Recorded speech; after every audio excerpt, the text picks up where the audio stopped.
আজ কেস্তো নিজের ছাত্রদের পড়িয়ে ঘরে আসছিল। কেস্তো ভাবল যে ঘরে এসে ফিজিক্সওয়ালার ভিডিও দেখবে আর একটু রিভিশন করবি।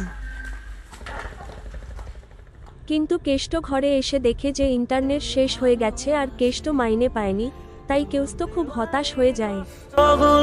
ভোলা যাবে না আর কখনো, মনটা কারো নিজের হবে না।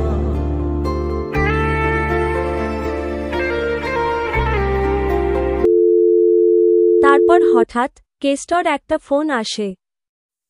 বাবারে, আমি তোর বাবা।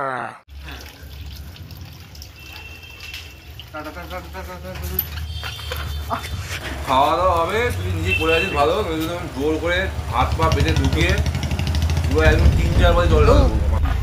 তুই আর চান করিস নি কেন?